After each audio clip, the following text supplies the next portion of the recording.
নভেম্বরের 4 তারিখ থেকে আমাদের পশ্চিমবঙ্গে নতুন একটা নিয়ম চালু হয়েছে, দেখেছেন তো? যাকে আপনারা এসআইআর নাকি বলছেন।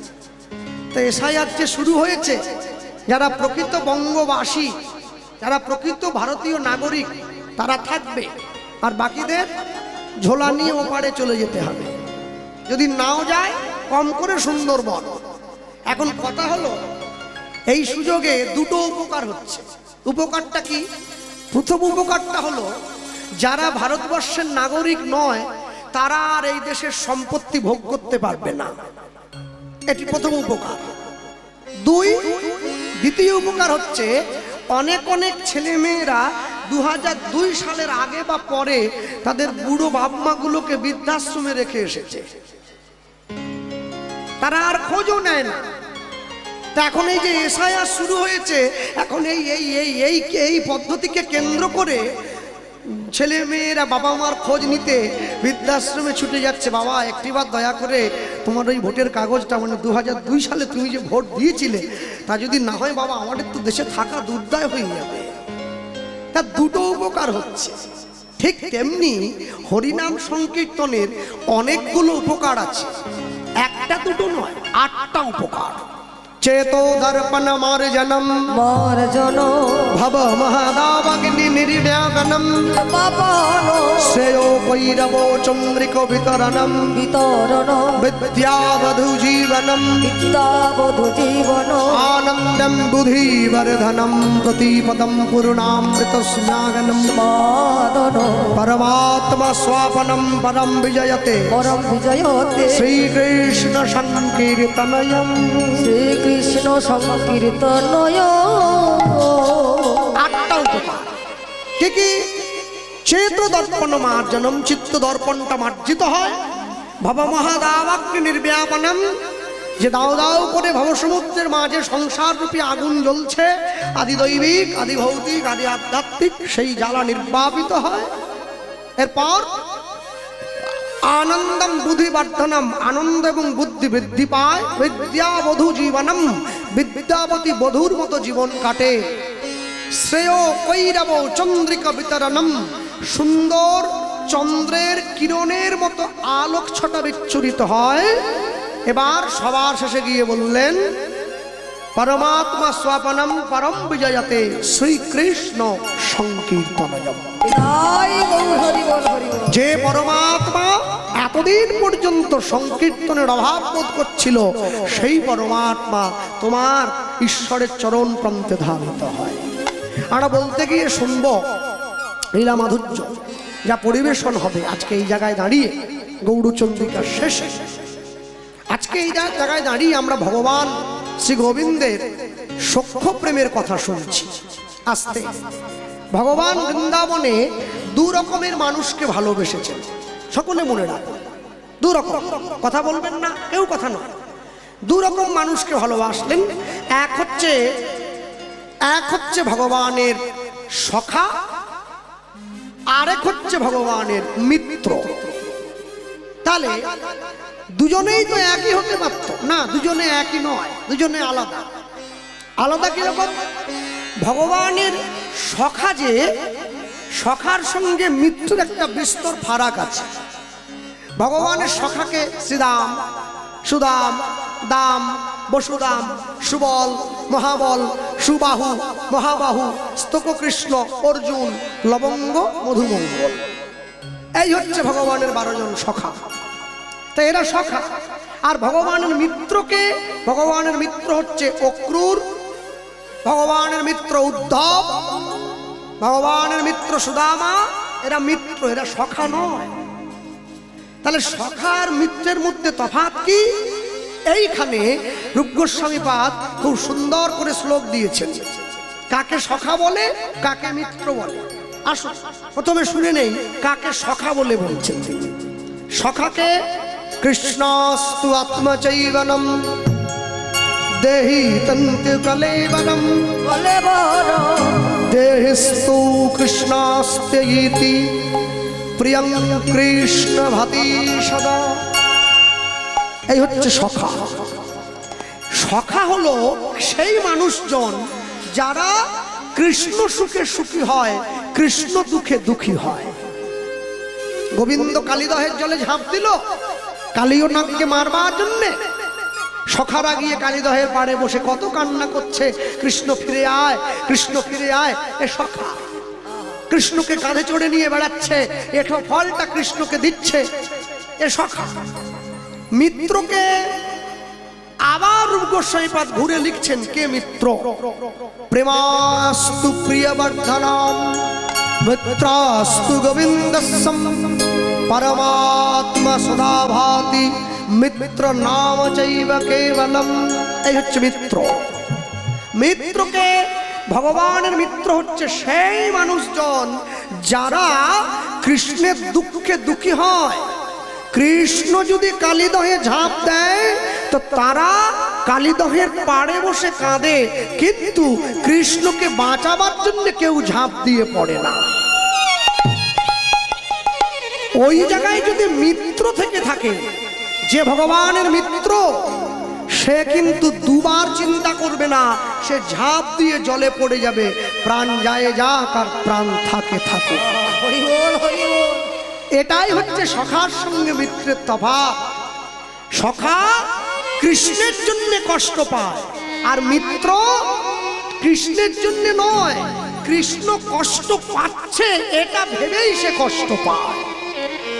এটাই হচ্ছে সখার সঙ্গে মিত্রের তফাৎ। আমরা শুনছি আজ থেকে 540 বছর পূর্বে কলিকালের মাটিতে শ্রীকৃষ্ণ চৈতন্য মহাপ্রভুর শুভ আবির্ভাব। মানুষের দরজায়, মানুষের সাজে, মানুষের বেশে ভগবান গিয়ে দাঁড়িয়েছেন। আজকে যেমন আপনারা ভগবানের কথা শুনবার জন্য ছুটে এসেছেন, যেদিনকে ভগবানের জন্ম হয়েছিল নবদ্বীপের মাটিতে, সেদিন তাকে দেখবার জন্য সকলে ছুটে গিয়েছিল। আজ থেকে 3 বছর পূর্বে আমি যখন এই হরিসভায় এসেছিলাম, তখন এই মন্দির সম্পূর্ণ হয়নি, কাজ চলছে। হ্যাঁ, প্লাস্টার হয়েছে। তো সেদিনকে কমিটির যারা সদস্য রয়েছেন তারা আমাকে কথা দিয়েছিলেন যে দাদা, যে বছর আমাদের মন্দির সম্পূর্ণ হবে আমরা সেই বছরই আপনাকে আবার আনবার চেষ্টা করব। তো যাই হোক, মন্দিরও সম্পূর্ণ হয়েছে, আর আমাদের তারিখের সঙ্গে কীর্তনের তারিখটাও মিলে গেছে, যার জন্য আমরা পুনরায় ভগবানের চরণতলে আসতে পারলাম। এত সুন্দর মন্দির হয়েছে আপনাদের মদনপুরে।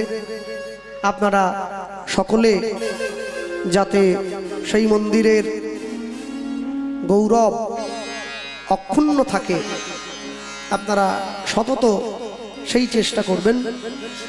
আমার নিতাই গৌরের চরণে এই আশা, এই প্রার্থনা আমরা রাখলামও। এবং সেই সঙ্গে সঙ্গে কমিটির পক্ষ থেকে সকলের যত ভক্তমণ্ডলী এবং শ্রোতাবর্গগণ এসেছেন, সকলের কাছে স্বনির্বন্ধ অনুরোধ, প্রত্যেকের জন্যে প্রসাদের ব্যবস্থা আছে। কেউ প্রসাদ না পেয়ে অভুক্ত অবস্থায় বসে কীর্তন শুনবেন না। সকলের জন্য প্রসাদ আছে, সকলে প্রসাদ পাবেন, কীর্তন শুনবেন। আমার পরেও কীর্তন রয়েছে, তারপরেও কীর্তন রাসলীলা রয়েছে, আপনারা প্রত্যেকে শুনবেন, প্রসাদ পাবেন কমিটির পক্ষ থেকে। এটি আমাকে জানাতে বলা হয়েছিল। আমি সকলের চরণে এই নিবেদন, এই বার্তা নিবেদন করলাম। জয় নিতাই গৌর হরি বল। যে কথায় ছিলাম, শ্রী গৌরাঙ্গের 2টি পদ, যার ধন সম্পদ সে জানে ভক্তি রস সার। হ্যাঁ, মায়েরা কথা বলবে না, একদম নিস্তব্ধ, নীরব হয়ে যাও, মুখ বন্ধ। শ্রী গৌরাঙ্গের 2টি পদ, যার ধন সম্পদ সে জানে ভক্তি রস সার। পৃথিবীতে প্রত্যেকটি মানুষকে চলতে গেলে 2টো করে পায়ের দরকার হয়। এটা নতুন করে বলার কোনো অবকাশ রাখে না। সব মানুষের চলতে গেলেই 2টো করে পায়ের দরকার, এটা আপনারাও জানেন, আমরাও জানি। কিন্তু রাজার 2টো পা আর ভিখিরির দুটো পা, এই দুটো পায়ের মধ্যে একটু তফাৎ আছে। তফাৎটা কি?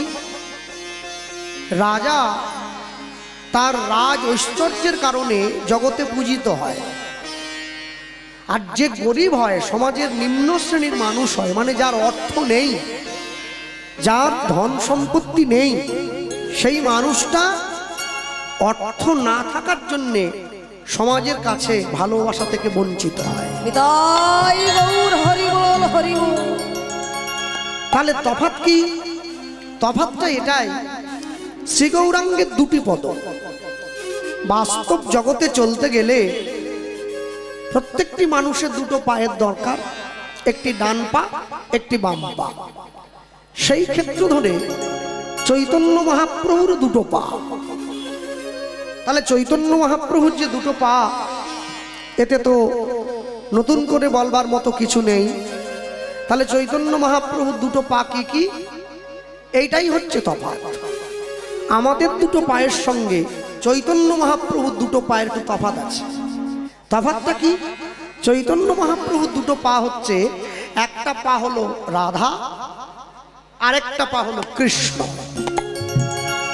তাহলে শ্রী গৌরাঙ্গের দুটি পদ, এই দুটো পা, এই দুটো চরণ যে সম্বল করতে পারে, যার ধন সম্পদ, এই দুটো চরণ যার জীবনে ধন এবং সম্পদের মতো কাজ করে, সে জানে ভকতি রস সার। হরি বল হরি বল।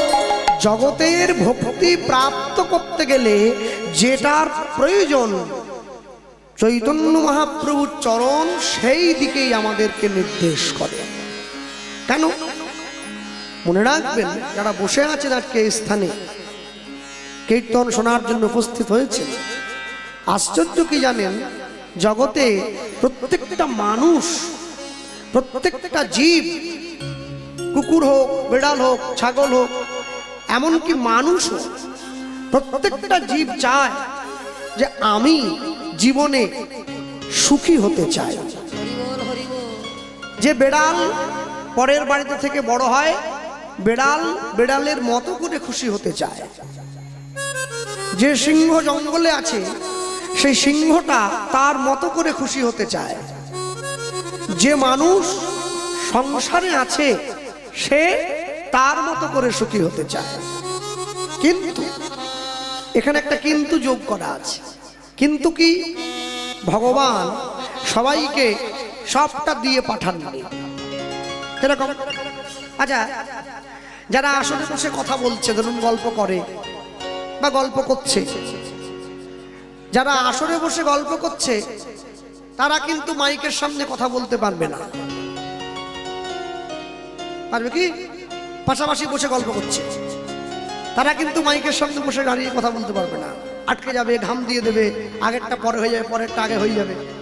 আবার যে মাইকের সামনে দাঁড়িয়ে কথা বলছে, সে কিন্তু আসরে বসে তার বেশি কথা পছন্দই হবে না। সে চায় যত কম কথা হবে তত আমার ভালো। আপনি কথা বললে সে বিরক্ত হবে। হ্যাঁ, ঠিক তেমনি ভাবে ভগবান প্রত্যেকটি জীবকে সুখী থাকার পথ বলে দিয়েছেন, কিন্তু কাউকে সম্পূর্ণ সুখ দিলেন না। যেমন কোকিলকে কণ্ঠটা দিলেন, কত সুন্দর ডাক দেয়, রূপটা কেড়ে নিলেন। কোকিল তো দেখতে ভালো নয়, কিন্তু কণ্ঠটা দিয়েছে। আবার ময়ূরকে রূপটা দিলেন, কণ্ঠটা কেড়ে নিলেন। ময়ূরটা দেখতে কত সুন্দর, কিন্তু গলার স্বরটা একদমই ভালো নয়। ঠিক তেমনি সাধুকে সুখ দিলেন, সংসার কেড়ে নিলেন। হরি বল হরি বল। আর সংসারী মানুষকে সংসার দিলেন, সুখটা কেড়ে নিলেন। এক জীবনে চাইলে আপনি সমস্ত কিছু পূর্ণ করতে পারেন না। কেন বলুন তো? জগতে এমন অনেক কীর্তনিয়া আছে দেখবেন, যাদের গানের গলাটা ভারী সুন্দর হয়, আচ্ছা, কিন্তু তার শাস্ত্রগত দখলটা কম। আবার এমন অনেক কীর্তনীয় আছে যার শাস্ত্রগত দখলটা অনেক বেশি, গানের গলাটা ভালো না, কিন্তু যার দুটো দিকই ভালো, ভালো গানও গায়, দামি দামি কথাগুলোও বই পড়ে পড়ে লোককে বলে। শাস্ত্রগত দখল মানে ইউটিউব থেকে টুকে বলে, আমি ওটা দখলের কথা বলি, ও তো চুরি করা হয়ে গেল। নিজে পড়ে আস্বাদন করে বলে, গুরুদেবের কাছে গিয়ে বসে শিখে তারপরে বলে, আমি সেই বলার কথা বলছি। ভালো গান শিখতে গেলে যেমন ভালো মাস্টারমশাই ধরে গান শিখতে হয়, তেমনি কীর্তন আসরে ভালো শাস্ত্র আলোচনা করতে হয় না। তা বলে ঝাঁটা জুতোর গল্প বললে ওটা শেখার দরকার নেই। শাস্ত্রগত আলোচনা করবার জন্য তার জন্য ভালো গুরুদেব ধরে শিখতে হয়, তবে বলা যায়। তাহলে যার দুটো দিকই ভালো, ভালো গানও করে, ভালো কথাটাও বলে, সে তো কীর্তন সম্রাট সুমন ভট্টাচার্য। দুটোই ভালো, গানটাও ভালো, কথাটাও ভালো। সেইটা সবার হবে না, ওটা আপনি লক্ষ্যে একজনের পাবেন। একে ঐশ্বরিক স্বীকৃতি বলা হয়, এটা সবার থাকে না। ঠিক তেমনি ভাবে যারা আজকে কীর্তন শোনার জন্য এসে বসেছেন, হ্যাঁ, দক্ষিণ 24 পরগনার নিয়ম আছে। কি নিয়ম? প্রথমে একটু কথা হয়, আস্তে আস্তে আস্তে আস্তে করে একদম চুপ হয়ে যায়। কেন বলুন তো? নিমন্ত্রণ বাড়ি তো, প্রথমে তো পাতা দেওয়া হয়েছে, পাতাতে কিছু পড়েনি, লোকে তো কথা বলবে। কিরে নুন কোথায় রে, আলু ভাজা কোথায়, কথা হচ্ছে। এবার নুন দিল, আলু ভাজা দিল, লেবু দিল, তারপরেও হচ্ছে ফিস ফিস ফিস ফিস ফিস ফিস, মানে এখনো অন্ন পড়েনি। এবার যেই অন্ন এসে গেল, ডাল এসে গেল, সব চুপ। কেন? এবার তো মুখ চলছে। তো প্রথমে একটু হয়, তারপরে একেবারে নিস্তব্ধ হয়ে যায়। তবে জায়গা মতো ঠিক জিনিসটা দিয়ে দিতে হয়।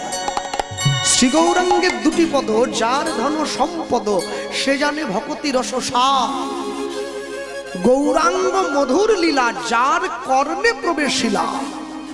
এই যে বসে আছেন না, যদি অনিচ্ছাতেও শোনেন, ইচ্ছে নেই তবু শুনছি, আজিও শুনিতে যেই, শুনিতে শুনিতে সেই, কি অদ্ভুত চৈতন্য চরিত। কৃষ্ণে উপজীবে প্রীত, বাড়িবে রসের রীত, শুনিলেই বড় হবে হিত। তাই গৌর হরি বল হরি বল। যদি অনিচ্ছাতেও শোনেন, চরিতামৃতকার বললেন, যদি অনিচ্ছাতেও শোনেন, এতেও তার ক্রিয়া হয়ে যায়। কেউ যদি অনিচ্ছাতেও মদ খায়, তার যেমন নেশা হয়, অনিচ্ছাতে ঘুমের ওষুধ খেলেও যেমন ঘুম পায়, অনিচ্ছাতে হরি কথা শুনলেও ঈশ্বরের কৃপা লাভ হয়ে যায়। হরি বল হরি বল। কিন্তু শোনা বন্ধ করলে হবে না, আপনাকে শুনতে থাকতে হবে। বন্ধ করে দিলে, ছেড়ে দিলে তো স্রোতটা নষ্ট হয়ে গেল। শুনতে থাকুন, ভালো হোক মন্দ হোক শুনতে থাকুন। হ্যাঁ, তবে বিচার অবশ্যই করবেন। আগেরটা একটু বেশি মিষ্টি ছিল, এটা একটু কম মিষ্টি হয়েছে, পরের জনেরটা আরো ভালো লেগেছে, বিচার করবেন। কিন্তু শোনা বন্ধ করবেন না, শুনতে থাকুন। কেন জানেন? এই জন্যই বলছি শোনা বন্ধ করবেন না। আমাদের কত বড় সৌভাগ্য, আমাদের জন্য নাম করছেন স্বয়ং মহাপ্রভু। এক এক করে যে তিনটে যুগ চলে গেছে, সত্য ত্রেতা দাপর, তিনটে যুগে ভক্ত ভগবানের কাছে ছুটে গেছে। কলিযুগে ভগবান ভক্তের কাছে ছুটে এসেছে। তাই গৌর হরি বল হরি বল। মানুষের দরজায় গিয়ে দাঁড়িয়েছে, মানুষের হাতে ধরল, মানুষের পায়ে পড়ল, মানুষকে বুকে জড়িয়ে ধরে হরিনাম দান করল। এই ঠাকুর, এই হাতে ধরা পায়ে পড়া ঠাকুর আর কোথায় পাবে তোমরা? কোনোদিন পাবে না। যা পেয়েছো এই যুগে পেয়েছো, অতএব যা বলার এই যুগেই বলে নিতে হবে। হ্যাঁ, দেখো না, আজ থেকে 20 বছর পিছিয়ে গেলে মদনপুর গ্রামে যখন কোনো মেয়ে বিয়ে করে বাবার বাড়ির থেকে শ্বশুর বাড়িতে আসতো, তখন যেটা দেখা যায়নি এখন সেটা দেখা যাচ্ছে। কি, একটা মেয়ে যখন বাবার বাড়ির থেকে শ্বশুর বাড়িতে আসছে, যখন গাড়ির থেকে নতুন বউ নামছে, পাড়ার লোক যখন ভিড় করে বৌমা দেখতে গেছে, সকলে দেখছে নতুন বউ তার গলায় তুলসীর মালা, কপালে তিলক, হাতে জপের মালা নিয়ে আছে। কেন? সে জানে আমার জীবনের সব পড়ে থাকবে, আমাকে চলে যেতে হবে, এখন থেকে নিজের কাজটা করছি। তাই মহাজন লিখছেন গৌরাঙ্গের নাম নিলে উপকার কি হয়? উপকারটা এইখানে কি, ওগো যে গৌরাঙ্গে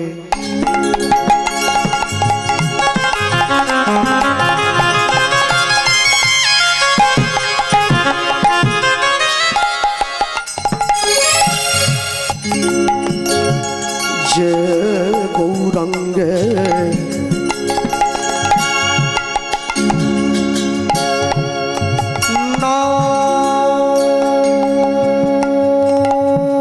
নাম লয়,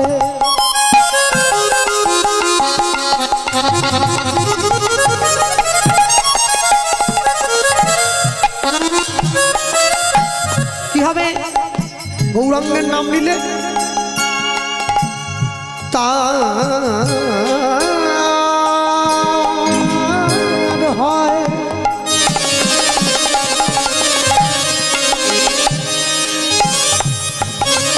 তার হয় কৃষ্ণ প্রেমোদয়, প্রেমোদয়। ওই না যে গৌরাঙ্গে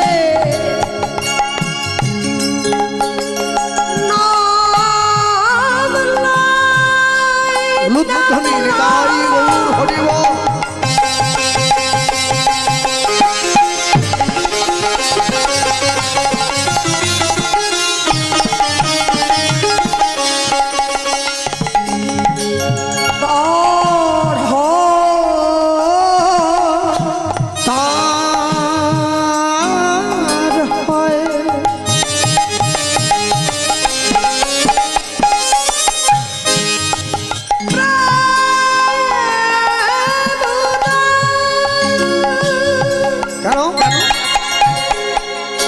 তারে মই চাও বলিহারি, তারে মই যাও বলিহারি, তারে মই যাও বলিহারি, তারে মই যাও বলিহারি। গৌরাঙ্গ গুণেতে ঝুরে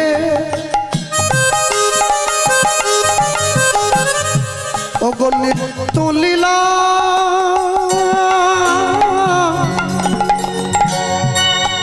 নিত্য লীলা, নিত্য লীলা তাহে সুরে ওই না গৌরাঙ্গ গো নেতে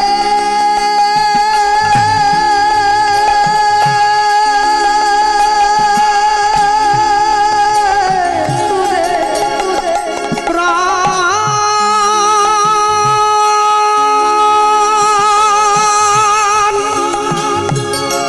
গোনায়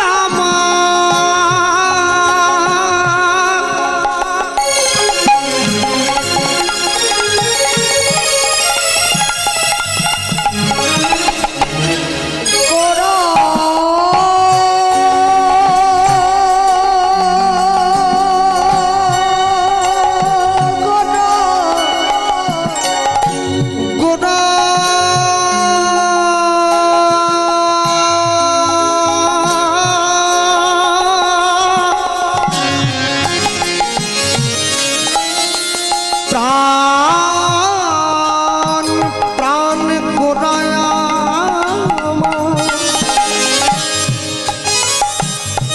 প্রাণ গোড়া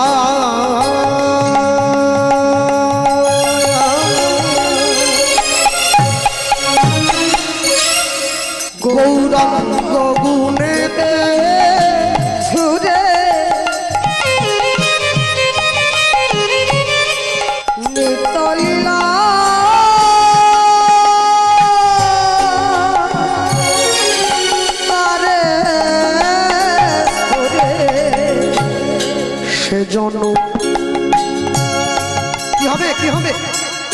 সেজন ভকতি অধিকার, সেজন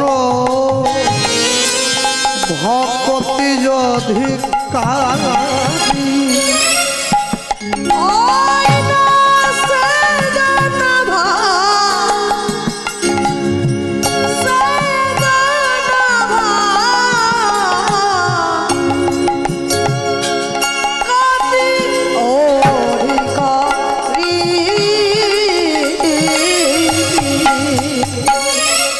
আমার গবুর জানলে সব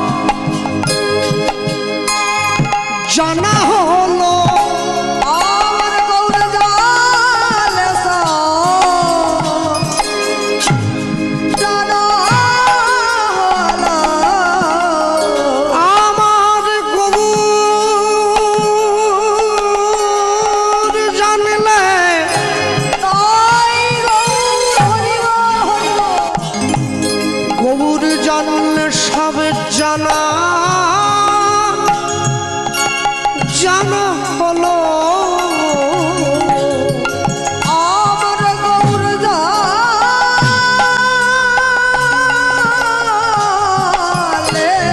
ও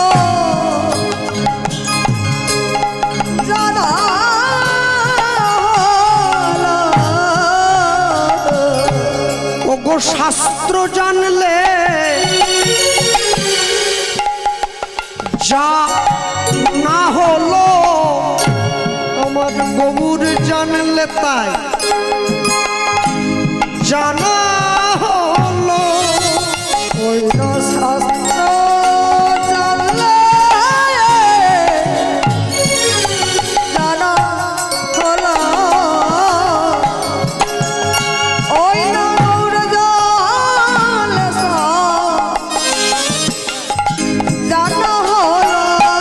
বলি ধরো গৌরের চরণ ধরো, আমার গৌর জানলে সব জানা হলো। যদি সংসার সমুদ্র পার হতে চাও মন, আমার গৌর জানলে সব জানা হলো। মোদের আর কোনো গতি নাই ভাই। গৌর জানলে সব জানা হলো। বলি গৌর চরণ শরণ বিনা, গৌর জানলে সব জানা হলো। বলি যদি সংসার বন্ধন মোচন করিতে চাও হে, গৌর জানলে সব জানা হলো। মোদের আর কোনো গতি নাই ভাই। গৌর জানলে জানা হলো। বলি ভব সিন্ধু পার হইতে চাও ভাই, গৌর জানলে সব জানা হলো। মোদের আর কোনো গতি নাই ভাই। গৌর জানলে সব জানা হলো। যদি সংসার সিন্ধু পার হইতে যাও, সব জানা হলো। সব জানা হলো। গৌর জানলে সব জানা হলো। সেজন ভকতি অধিকার, সেজন ভকতি অধিকারী। সেজন ভকতি অধিকারী। সেজন ভকতি অধিকারী। যে ভগবানকে ভালোবাসে ভগবান তাকেও নাম দিয়েছে, যে ভগবানকে ভালোবাসে না ভগবান তাকেও নাম দিয়েছে। তফাৎ কি?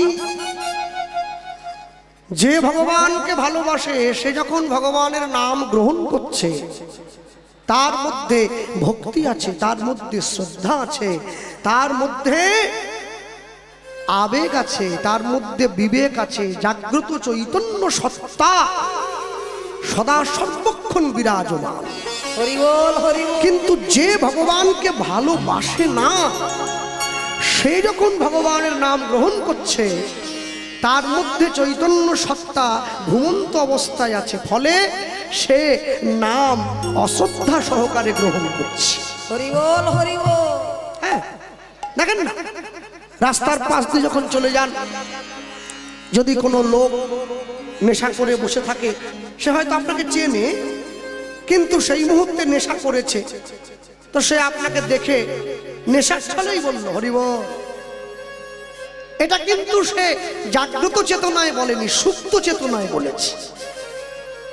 মহাপ্রভু বললেন, কেউ যদি এইভাবেও আমার নাম বলে, এতেও যদি হরে কৃষ্ণ বলে, এতেও যদি রাধে রাধে বলে, এতেও সে গোবিন্দ চরণ প্রাপ্ত হবে, এতেও প্রাপ্ত হবে। তবে তফাৎ কি? যে ভগবানকে যে মতে ভজনা করতে চায়, সেই মতে ভজনা করতে হবে। হরি বল হরি বল। ভগবানের সঙ্গে মিত্রতা করে ভগবানকে পেতে অনেক কষ্ট করতে হয়। ভগবানের সঙ্গে শত্রুতা করে ভগবানকে শিগগিরই লাভ করা যায়। হ্যাঁ, দেখেন না, অনেকে বলে, দাদা তাহলে আপনারা যে কীর্তন টীর্তন করেন, আপনারা কি আমিষ টামিষ খান না? বললাম না, তবে হয়তো প্রয়োজন পড়লে কোনোদিন খেতেও হতে পারে। সে কি, হরিনাম করছেন, আমিষও খাবেন বলছেন? আমিষ খাবে বলে ও বলছে না, ওর একটা আলাদা উদ্দেশ্য আছে। কি বলুন তো, ও ভগবানের সঙ্গে শত্রুতা করতে চাইছে। তো জানে শত্রুতা করে ভগবানকে আগে লাভ করা যায়। তাহলে আপনারা প্রশ্ন করতেই পারেন যে ভগবানকে লাভ করতে গেলে কি নিরামিষ খেতে হবে? আমিষ নিরামিষের প্রশ্ন এখানে নয়। এখানে প্রশ্ন কোনটা? সাত্ত্বিক আর তামসিক, এ দুটো প্রশ্ন। হ্যাঁ, ভগবান যদি সত্য বস্তু হয়, তাকে পাওয়ার জন্য সাত্ত্বিক আহার গ্রহণ করা। আর আপনি যদি মনে করেন ভগবান তামসিক, তাহলে তাকে পাওয়ার জন্য আপনি তামসিক খাদ্য গ্রহণ করবেন। ওটা তো আপনার উপর, আপনি যেমন বলবেন আপনার উপরে নির্ভর করবে। হ্যাঁ, আমার অবশ্য নীতি উল্টো। আমি একাদশী করি না, আমি সবাইকে বলি আপনারা করবেন। আমি তো একাদশীর দিন বেশি খিদে পাই আমার। হ্যাঁ, এই তো এইবারে একাদশীতে মালদায় ছিলাম, কমিটিকে বললাম আমাকে 4 বার খেতে দিতে হবে, 2 বারে হবে না।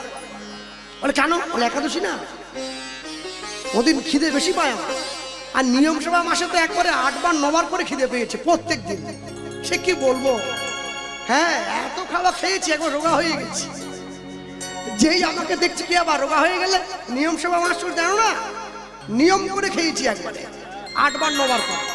যাদের ঠেকা পড়েছে তারা 2 বার খেয়ে ভজন টজন করছে, আমাদের দরকার নেই।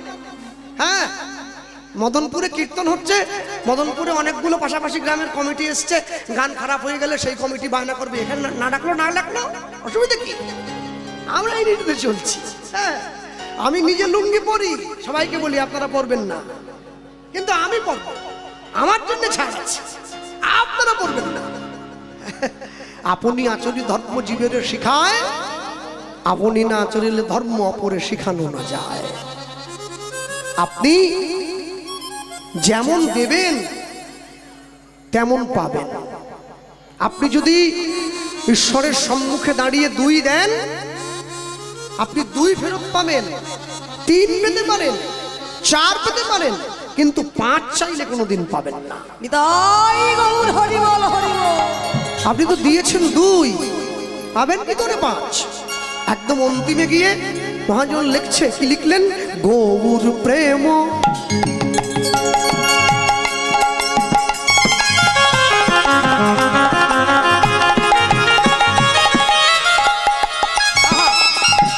গৌর প্রেম রসা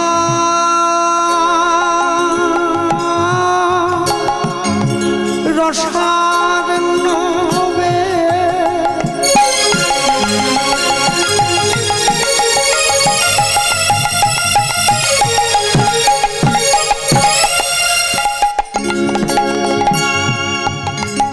যে বা ডুবে, যে বা ডুবে, এখানে আসতে এই মহাজন পদে এই লাইনটা দুরকম ব্যবহার হয়েছে।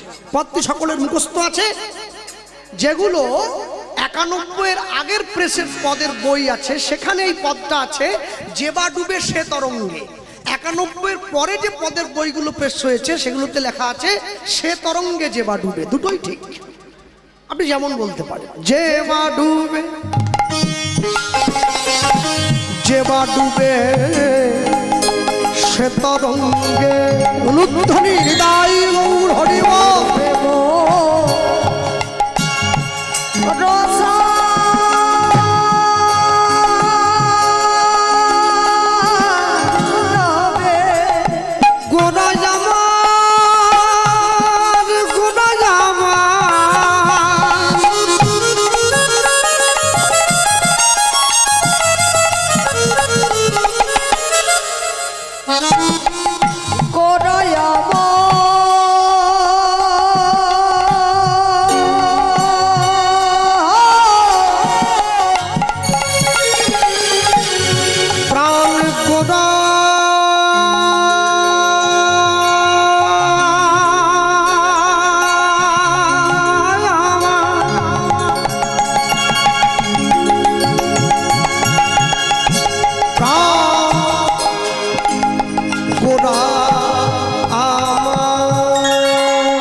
রাধা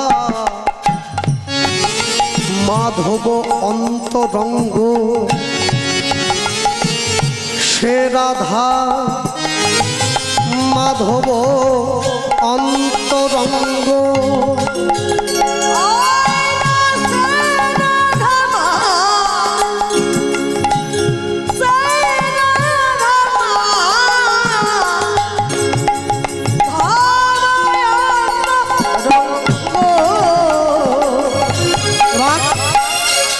তোমরা গৃহে বা বনেতে থাকো,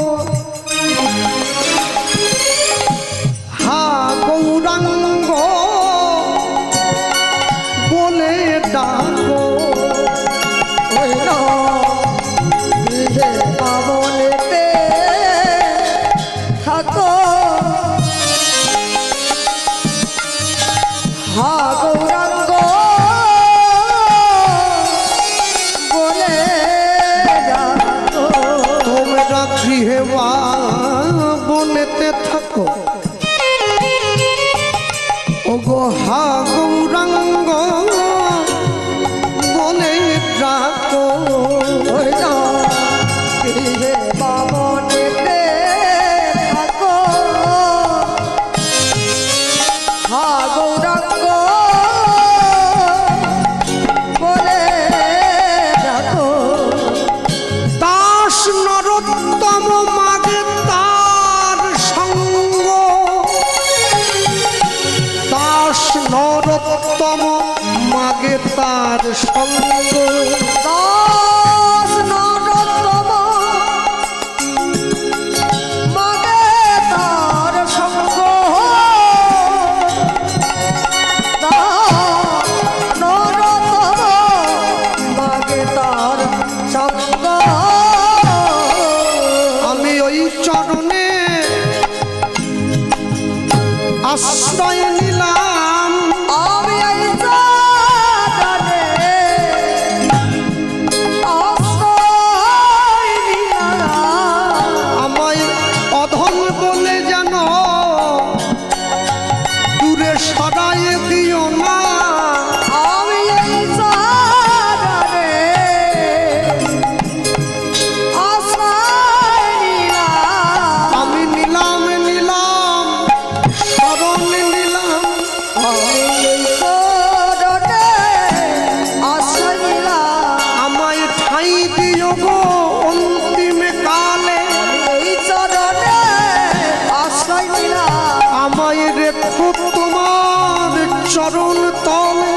এই চরণে আশ্রয় নিলাম ও বইয়ে জন্মে নয় প্রতি জন্মে জন্মে এই চরণে আশ্রয় নিলাম আমায় রেখো তোমার চরণ তলে চরণে আশ্রয় নিলাম আমায় চরণ ছাড়া করো না গো চরণে আশ্রয় নিলাম আমায় ঠাই দিও গো অন্তিম কালে এই চরণে আশ্রয় নিলাম আমায় রেখো তোমার চরণ তলে হরি বল আশ্রয় নিলাম রেখো তোমার চরণ তলে ওই চরণে আশ্রয় নিলাম আমি এই চরণে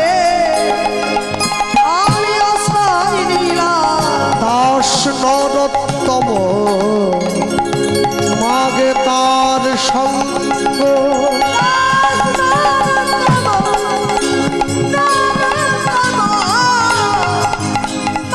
মাগে তার সঙ্গ গৌর প্রেম রসার নবে যে বা ডুবে সে তরঙ্গে সে তরঙ্গে সে রাধা মাধব অন্তরঙ্গ তরঙ্গ গৃহে বা বনেতে থাকো হা গৌরাঙ্গ বলে ডাকো বলে ডাকো দাস নরোত্তম মাগে তার সঙ্গ দাস নরত